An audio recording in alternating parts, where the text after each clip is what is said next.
The title of the group chat that includes every North Carolina player's redemption, a not-so-subtle reference to the theme of this year's season in Chapel Hill. Now the Tar Heels are one victory closer to achieving what they crave. Nearly 1 year after North Carolina was the victims of Kris Jenkins' iconic buzzer beater in the national title game, the Tar Heels clinched a return to the Final Four with a last-second shot of their own. Former walk-on Luke Maye sank a tie-breaking 18-footer with less than a second left in regulation to give North Carolina a 75-73 victory over Kentucky. North Carolina needed Maye's heroics after squandering a 7-point lead in the final minute of the game. Kentucky's Malik, Monk and De'Aaron Fox combined for a trio of last-minute three-pointers, the final one from Monk through a double-team to tie the game at 73 with 9 seconds to go.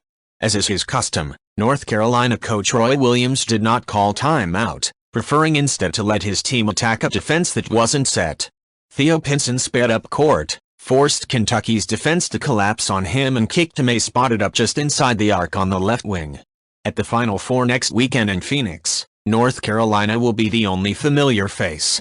Whereas the tradition-rich Tar Heels have reached the Final Four 18 times in program history, their opponent Oregon hasn't been in 78 years, and fellow semifinalists Gonzaga and South Carolina are making their first appearances. That it was Maye who sank the shot to get North Carolina there is pretty remarkable.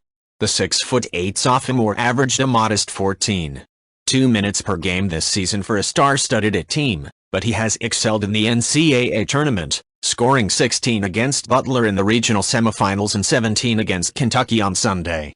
Credit Kentucky for staying within striking distance of North Carolina on a day when its two best players were not at their best. Fox and Monk may have hit huge shots in the final minute, but both were quiet for long stretches of both halves. Fox logged only 8 minutes in a foul-plagued first half and took a while to regain his rhythm after halftime before finishing with 13 points on 5 for 14 shooting. Monk also endured first-half foul trouble and struggled to generate clean looks against a long, athletic Justin Jackson.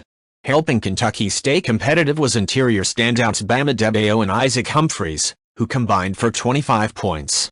Adebayo was a monster in the paint in the second half, and Humphries hit several huge jump shots, including one that put Kentucky up 5 late in the second half. North Carolina responded with a 12-0 surge capped by 2 free throws from Pinson that put the Tar Heels up 7 with 54 seconds to go. At the time, it appeared like North Carolina could start looking ahead to Phoenix. Instead, the Tar Heels made it a little extra dramatic. If you like this video, please leave a like and subscribe.